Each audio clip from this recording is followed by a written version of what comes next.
할렐루야. 말씀을 오늘 주시는 하나님의 말씀을 함께 보겠습니다. 오늘 주시는 하나님의 말씀은 잠언 18장 10절에서 14절까지의 말씀입니다. 18장 10절부터 같이 읽습니다.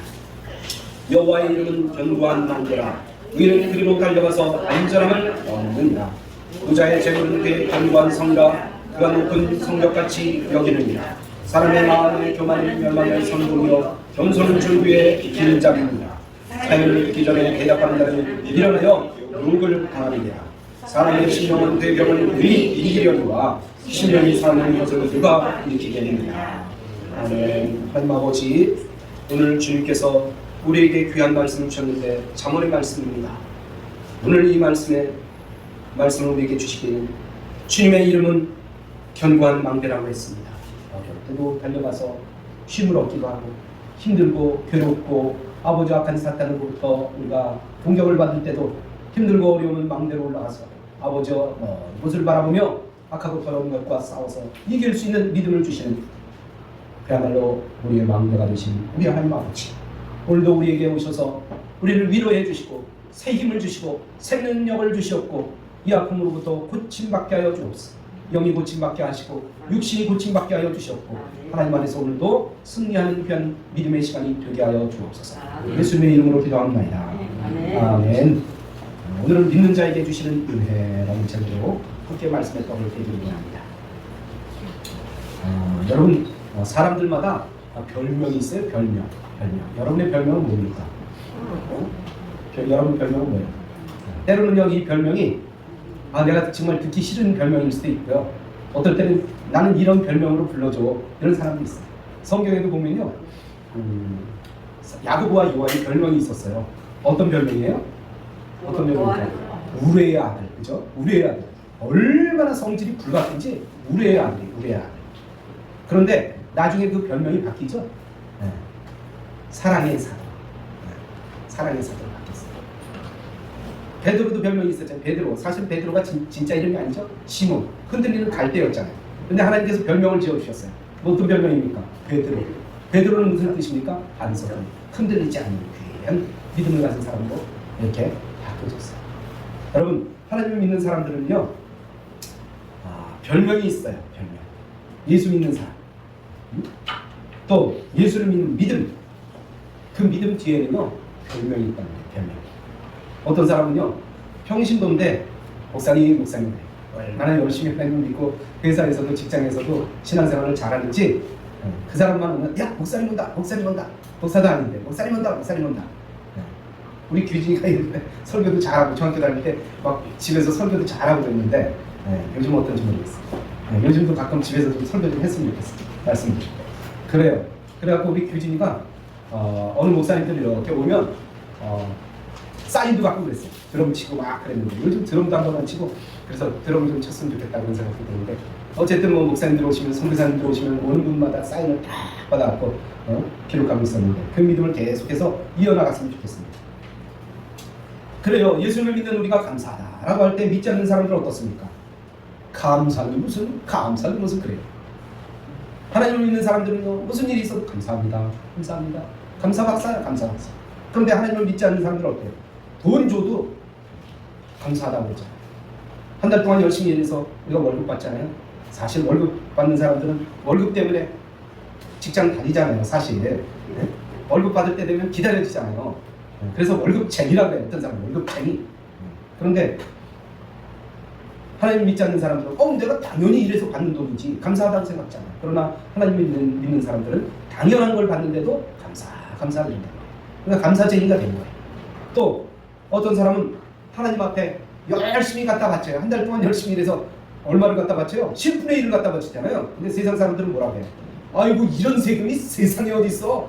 이런 세금이 10분의 1을 갖다 바치는 세금이 세상에 어디 있어? 근데 하나님을 믿는 사람들은 10분의 1을 아니 더 갖다 바치면서 하나님 앞에 감사합니다. 그래서 세상 사람들이 뭐라고 해요? 아유, 저 미쳐도 되게 미쳤네. 그래. 미쳐도 되게 미쳐. 그래요. 우리는 사실 하나님 앞에 말씀에 정말 빠진 사람이에요. 그런 믿음을 가지고 살아갈 때 하나님께서는 우리에게 10분의 1이 아닌 100배, 1000배, 10,000배의 축복을 우리에게 해주신다는 것을 우리가 믿기 때문이에요. 여러분, 이처럼 성경에서 말하는 감사는 우리의 믿음의 별명이에요. 여러분 이 별명을 꼭 갖기를 축복합니다.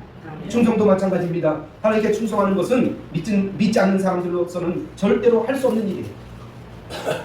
맡은 자의 구할 것은 충성이라고 말씀하는데 교회에서 여러 가지 맡았어요. 참 지저분한 일이에요. 봉사의 일이에요. 어떻게 보면 뭐 화장실 가서 청소하고 쓰레기 치우고 어떨 땐 청소 가서 하고 어떨 땐 밥하고 이런 것들이 세상 사람들은 어때요? 야 일주일에 이 열심히 일했으면 집에 가서 쉬어야지. 아니 가서 그럼 지저분한 일을 해? 아유 참. 그러면서 얘기하는데 그거 하면서도 감사. 그래요. 충성을 다하는 거예요. 그래서 믿는 사람들의 별명, 믿는 사람들의 그 뒤에 별명은 뭐가 있냐? 충성이라고 별명이 붙어있어요. 믿는 사람들은요, 그렇게 충성하면서 죽을 때까지 충성해요. 이게 믿는 사람들의 별명이에요. 성경이 말하는 충성은 믿음을 가진 사람들의 아름다운 이런 별명이 될 수 있다는 것이죠. 또 어떤 별명이 있습니까? 사랑이라는 별명이 있어요. 하나님을 사랑하는 것은 믿지 않는 사람은 죽어도 할 수 없어요. 세상 사람들은 나한테 잘해주면 사랑하고요, 나한테 못해주면 미워해. 어떨 때는 막 완전히 돌아서요. 그러나 어떻습니까? 믿는 사람들은 만사를 제쳐놓고 모든 것에 우선을 둬 하나님을 사랑하고 이웃을 사랑합니다. 그래서 사랑 역시 믿음을 가진 사람들의 별명입니다. 여러분은 어떤 별명을 가지고 있습니까? 하나님을 믿는 사람으로서 정말 감사하고 충성하고 사랑하는 그 별명이 여러분의 뒤에 따라다니시기를 주님의 이름으로 축복합니다. 그래서 감사와 충성과 사랑은 믿는 사람들의 세 가지 별명이에요. 그런데요, 그 별명 뒤에 항상 하나님께서 주시는 은혜가 있다는 것입니다. 이 은혜가 있어요. 오늘 본문을 통해서 그 은혜가 무엇인지 함께 우리가 같이 생각해 보면서 주님의 뜻을 나누길 원합니다. 오늘 본문에 보면 먼저 무슨 은혜가 있습니까? 첫 번째 10절과 11절에 보면 안전의 은혜가 있어. 안전하다는 건 뭐예요? 하나님께서 지켜주신다는 거예요. 하나님께서 지켜주신다. 오늘 전쟁이 일어나면 안 되는데 사실은 세계 곳곳에서 전쟁이 실제로 일어나고 있고 또 어디에서 어떻게 전쟁이 일어나는지 모르는 세상이 오늘날의 세상이에요. 우리나라도 역시 전쟁의 위험 가운데 늘 거기에 있는 나라 중에 하나입니다. 어디로부터 위협을 왔습니까? 저 북쪽에서 호시탐탐 노리고 있잖아요. 게다가 저쪽 서쪽에서 중국이 너희들 조용히 있어? 그렇지 않으면 너희들 죽어. 그리고 주먹을 우리한테 늘 겨누고 있는 것이 저쪽 중국이잖아요. 게다가 우리의 약점을 늘 누리고 있는 것이 일본이잖아요. 어디고 이 조그만 나라가 세계에서 보면 우리나라 참 중국에 비해서는 진짜 작은 나라고 러시아에 비해서는 너무나 작은 나라예요. 근데 그 조그만 나라 그 사이에 둥글둥글 해갖고 바다를 하나 사이에 두고서 그 조그만 바다 사이를 두고서 이 악하고 힘들게 우리를 괴롭히는 것들이 얼마나 많은지 알 수 없습니다. 여기까지 우리나라가 온 것도 너무너무 감사해요. 얼마나 감사한지 몰라요. 이 조그만 나라가 어떻게 짓밟힐지 모르는데도 불구하고 이렇게 우리가 잘 살고 있는 거예요. 잘 살고 있는 거예요. 그래요. 오늘 주님께서 주시는 은혜는 바로 안전의 은혜입니다. 그런데 여러분 전쟁하면 어떤 것이 생각이 납니까? 총 생각나죠? 옛날에는 어땠을까요? 칼, 창, 창도 큰 창, 작은 창, 칼도 짧은 거, 긴 거. 그런데 성경에 보면 그 전쟁이 일어나는 광경이 여러 곳에 나타나고 있는데 다윗과 골리앗에 일어났던 그 전쟁을 한번 생각해 보시기 바랍니다. 그래요. 골리앗은 그 가지고 있는 창이 배틀치 같은 창이었어요. 그죠? 얼마나 큰지 보통 사람도 들지도 못해요. 근데 골리앗이라는 사람은 키가 2m 20이 넘는 엄청난 거구였어요. 여러분 2m 20이 되니까 20이라고 그러니까 잘 실감이 안 나죠? 실감이 안 나죠? 어느 정도냐면요, 2m 20 정도 되면 전철타면요, 우리 그 전철 문 들락거릴 때 누가 이러면서 지나가는 사람 봤습니까? 근데 거기에 머리가 나요. 분에 머리가 나요. 그리고 거기에 나가면요, 연기가 이렇게 막 거기 전철 안에 그 지하철 그 내부 안에서 불이 나거나 연기가 있으면 그 막아주는 이 막이 있어요. 그 막을 이렇게 손으로 잡고 지나가죠. 나는 어떤 날 198cm 되는 사람하고 함께 목욕탕을 갔는데요, 저 꼭대기에서 샤워기에서 물을 막 뿜어대는데 그 양반은 거기 이 샤워기에 머리가 닿는 거예요. 머리가 나. 그래서 참 되게 크다. 네. 그런 생각을 했어요. 나는 한 번도 이 샤워기에다 손을 대본 적이 별로 없는데 샤워기에 머리가 나니 나는 이렇게 손을 다 이렇게 간신히 어떨 땐 닿기도 하고 어떨 땐 저 더 높게 있는데 거기는 머리가 닿았고 늘 옆에서 이거 왜 이렇게 샤워기가 이렇게 낮게 달아놨어? 왜 이렇게 낮게 달아놨어? 이렇게 얘기해요. 그런 사람들. 그래요. 그렇게 큰 사람이 바로 골리앗이에요. 그런데 등치가 어떻습니까? 큰 만큼 옆으로 뛰어요.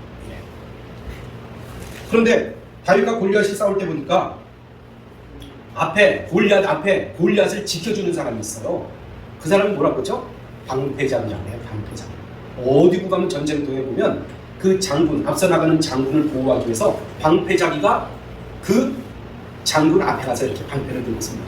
왜 그러냐면요, 만약에 이 장수가 활을 쏘잖아요. 그러면 이건 막아줄 게 없잖아요. 그러면 상대편도 활을 쏠 거 아니에요? 그러면 앞에서 방패자기가 그걸 막아주는 거예요. 방패자기는요, 자기를 막아주는 게 아니라 장군을 막아주는 거예요. 방패자기가.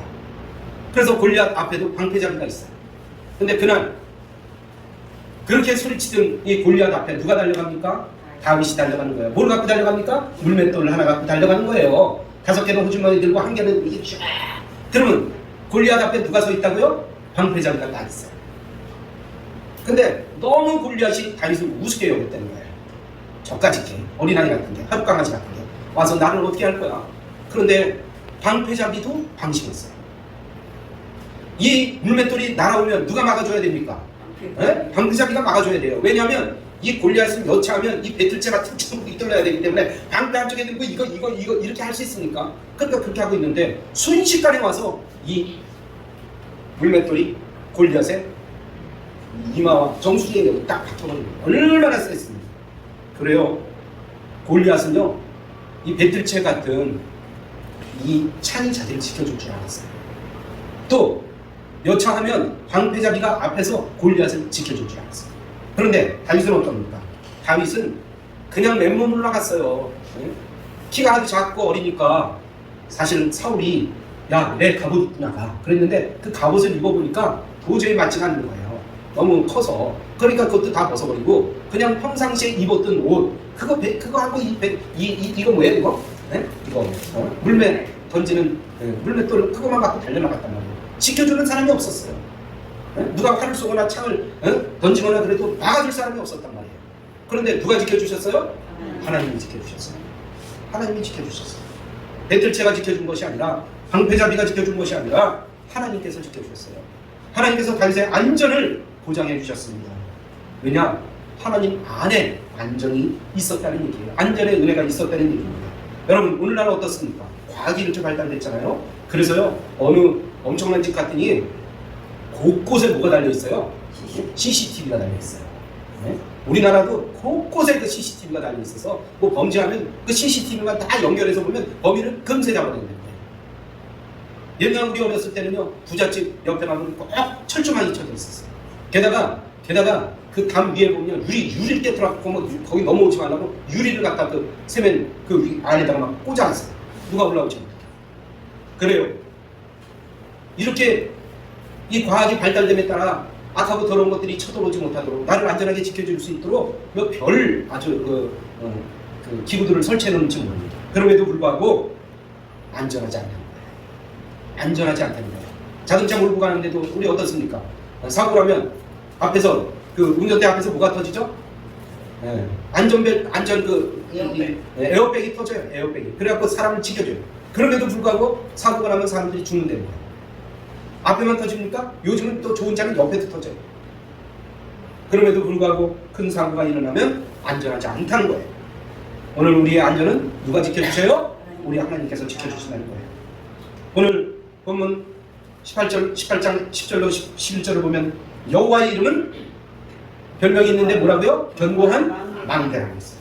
그래서 의인은 그리로 달려가서 안전함을 얻는다고 말씀하고 있습니다. 부자의 재물을 그의 견고한 성이라 그가 높은 성벽같이 여기느니라 이렇게 말씀하고 있어요. 여러분, 부자들은 재물을 쌓아놓고 그것을 자신의 견고한 성같이 여깁니다. 오늘날 돈 많은 사람들도 돈이면 다 되는 줄 알아요. 돈이면 다 되는 줄 알아요. 어떤 사람이 병원에 가서 이제 그 죽을 병에 걸려서 죽어가는데 의사한테 돈을 몇 억씩 몇 천억씩 갖다 놓고 외칩니다. 한 번만 고쳐주세요. 한 번만 고쳐주세요. 그런데도 의사는 한계가 있다는 것입니다. 우리를 고쳐주시고 우리를 인도해 주시고 우리를 축복해 주시고 우리를 안전하게 지켜주시는 분은 바로 누구시라고요? 우리의 하나님이시라는 거예요.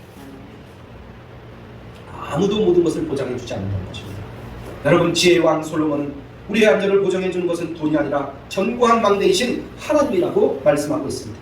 여러분, 망대라는 것이 무엇입니까? 견고한 성을 쌓고 적군을 맞다가 나중에 성이 함락되면 가장 마지막에 가는 곳이 망대입니다. 망대로 달려갑니다. 도망갈 곳이 없으면 망대로 올라가요. 망대를 견고하게 쥐어져서 높게 올려져서 이제 그리 올라가면 아무도 그를 해할 수가 없습니다. 망대로 도망가서 문을 잠그고 꼭대기에 올라가서 안전을 얻게 되는 것입니다. 그 밑에 와서 공격하는 적군들에게 활을 쏘고 창을 던지고 돌을 던져서 얼씬도 못하게 만드는 것이 바로 망대입니다. 그러니까 최후로 찾아가서 자신의 안전을 보장받는 것이 망대라는 것입니다. 여러분, 솔로몬은 세상 망대가 아닌 하나님 자신이 우리의 견고한 망대라고 말하고 있습니다. 그래서 의인은 그리로 달려가서 안전함을 얻는다고 말씀하고 있습니다. 여기서 말하는 의인은 바로 믿는 사람들의 별명입니다. 여러분, 우리가 하나님께서는요, 의인이 아님에도 불구하고 의인이라고 우리를 칭해 주셨어요. 그러니까 우리는 의인이에요. 누가 칭해 주었기 때문에? 하나님께서 우리를 그렇게 인정해 주셨기 때문에, 우리도 인정하지 않는데 하나님께서 우리를 의인이라고 인정해 주셨기 때문에 우리는 의인이에요. 그래요. 그러므로 우리는 위급한 상황이 되면, 극한 상황이 되면 어디로 달려가야 됩니까? 하나님께로 달려가야 됩니다. 그렇게 달려가면 하나님께서 안전을 보장해 주는 것입니다. 그러니까 우리는 항상 하나님 곁에서 멀리 떠나면 안 돼요. 떠나면 안 돼요. 늘 그 곁에 머물러야 됩니다. 어떤 위험이나 위기가 닥쳐오면 그리로 달려가야 됩니다. 멀리 있으면 달려가다가 힘이 빠져요. 가지 못하고 죽습니다. 그러니까 늘 그 곁에 있어야 돼요. 안전히 우리 곁에 늘 있을 수 있도록 우리는 주님 곁에 늘 있어야 되는 것입니다. 여러분, 롤링 워커라는 목사님이 어느 날 교회를 가고 있었어요. 그런데 그 큰 사나운 개가 갑자기 그 교회가 약간 교회에 있었기 때문에, 교외에 있었기 때문에 그 교회를 가고 있는데 다람쥐가 거기 나타났어요. 다람쥐가 막 달려가니까 갑자기 그 목사님 옆에 같이 가던 개가 그 다람쥐를 향해서 막 달려갑니다. 왜요? 다람쥐를 잡으려고. 다람쥐를 잡으려고. 평상시에 수도 없이 다람쥐를 잡았어요. 사실 그 개가. 그런데 다람쥐가 막 달려가다가 도망갈 곳이 없으니까 어디로 올라가요? 나무 꼭대기로 올라갔어요. 나무 꼭대기로 올라갔더니 그게 큰 나무인데 열매를 맺고 있는 나무예요. 다람쥐가 막 올라가서 막 거기서 막 호둥댈 줄 알았더니 개를 싹 쳐다보면서 거기서 열매를 까서 먹고 있는 거예요. 얼마나 안전한지. 개는 그 나무로 올라가지 못하니까 밑에서 막 짖고 있는 거예요. 으르렁대면서 짖고 있지만 잡을 수 있습니까? 아니요. 개는 나무로 올라가지 못해요. 이 나무 꼭대기에 올라간 다람쥐는 세포들을 살살 놀려대는 듯이 도토리를 까먹고 있는 거예요. 이를 본 이 목사님은 시편 23편 5절의 말씀이 생각이 났어요.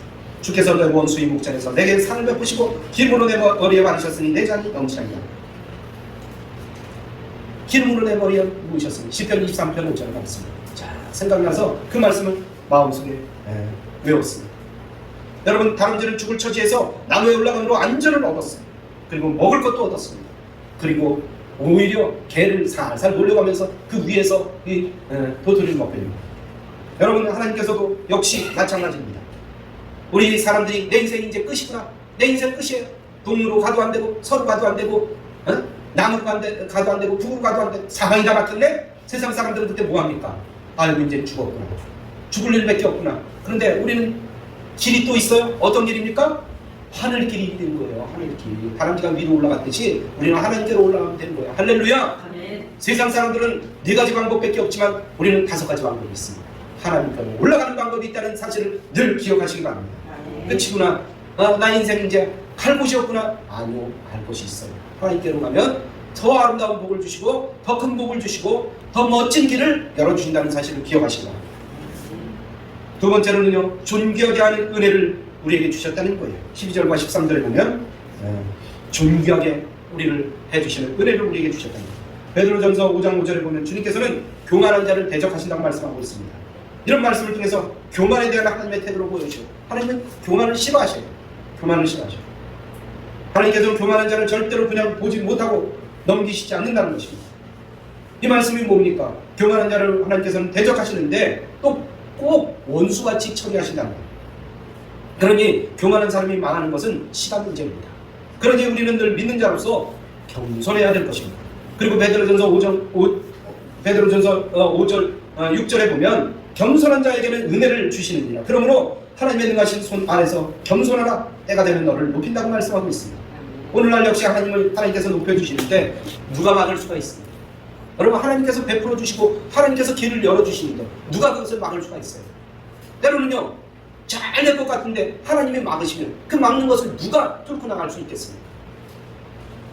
여러분, 하나님께서 높여주시는 사람은 남에게 업신여김을 받는 것 같아도 반드시 하나님께서는 존귀하게 높여주십니다. 오늘 보면 12절 상반절에 보면 사람의 마음의 교만은 멸망의 선봉이라고 말씀하고 있습니다. 어떤 사람이 망하는 사람을 보니까 교만이 앞서와 있더라는 거예요. 베드로전서 5장 5절 하반절과 같이 교만은 멸망의 선봉입니다. 교만이 먼저 가 있는 곳에는 반드시 멸망이 따라간다는 거예요. 그러니 우리는 모두 겸손해야 됩니다. 옆 사람하고 인사합시다. 겸손합시다. 겸손해야 돼요. 겸손해요. 또 본문 12절 하반절에 보면 겸손은 존귀의 길잡이라고 말씀하고 있습니다. 겸손한 사람에게는 반드시 하나님께서 존귀하게 하는 은혜의 길을 열어주신다는 거예요. 여러분, 존귀한 자는 가는 곳곳마다 존경받고 귀중히 여김을 받는 것. 하나님께서 우리를 믿는 사람 중에서도 겸손한 사람에게 반드시 존귀의 은혜를 허락하십니다. 예수님도 이렇게 말씀하셨어요. 너희가 돌이켜 어린아이와 같이 되지 아니하면 결단코 천국에 들어갈 수 없고, 어린아이와 같이 자기를 낮추는 사람이 천국에서 큰 자라고 말씀하고 있습니다. 그러므로 우리는 교만하지 말아야 됩니다. 신앙생활 오래 했다고 새로운 사람들한테 뭐예요? 네? 교만하게 이거 해라 저거 해라 시킵니다. 내가 할 일 다른 사람한테 막 시켜요. 좀 돈 좀 많이 가졌다고, 경제적으로 부유하다고 교만합니다. 다른 사람보다 좀 많이 배웠다고 좀 교만합니다. 그런데 하나님께서는 교만한 자를 원수같이 여기신다는 것입니다. 겸손해질수록 때가 되면 높여주시고 존귀의 은혜를 베풀어 준다는 것을 우리의 마음 깊이 새기시기를 주님의 이름으로 축복합니다. 세 번째는요, 건강의 은혜를 주신다는 것. 14절 이하에 보면 요한상서 1장 2절로 3절에 보면 사랑하는 자여 내 영혼이 잘된 같이 내가 범사에가 되고 강건하기를 내가 간구한다, 이렇게 말씀하고 있습니다. 형제들이 와서 내게 있는 진리를 증거하되 내가 진리 안에서 행한다 하니 내가 심히 기뻐한다 라고 말씀하고 있습니다. 요한 1, 2, 3, 4는 사실은 사도 요한이 가요라고 하는 장로에게 보낸 그런 편지의 글입니다. 거기에 보니까 내 영혼이 잘 되고 내 영혼이 그렇게 잘 되고 있다는 것은 범사가 잘 될 것이라는 증거라고 말씀하고 있습니다. 또한 그것만 축복해 주시는 것이 아니라 육신과 가정도 건강해진다고 말씀하고 있고, 그것이 바로 증거라고 말씀하고 있습니다. 여러분, 사람들의 영혼이 잘 되는 이유를 알아봤더니 진리 안에서, 즉 하나님의 말씀 안에서 생활하고 있다는 것입니다. 이 말씀의 의미는 말씀이 나에게 생활화가 될 때 비로소 영혼이 잘 되고 부유하고 건강해진다. 억지로 할 수는 없어요. 여러분, 무슨 일이든지 억지로 할 수는 없어요. 마음에서 우러나와요. 우리 조아가 어디 가면 누구 만났을 때 인사해 그러면 어떻게 인사하는 줄 아세요? 네. 마음에서 우러나오는 인사가 아니에요. 하다 보니까 하는 인사지. 할머니한테 인사해, 이거예요. 옛날에는요, 우리 어른들이 인사할 때 제대로 못하면요 혼났어요. 인사 똑바로 해. 그래갖고 배꼽 인사 그러면 그 배꼽 있는데 손을 갖다 대고 막 엎어지도록 인사를 해요. 좋아. 그래요. 이따가도 한번 인사 어떻게 하는지 한번 보시기 바랍니다. 그래요. 여러분, 이때 겸손하게 마음에서 우러나올 때 우리의 진심이 상대편에게도 전달이 되는 겁니다. 오늘 우리 주님께서 하나님을 믿고 따를 때 이 건강의 은혜를 주신다고 말씀했는데, 여러분, 이 육신적으로 우리가 건강해야 영혼이 건강한 거예요.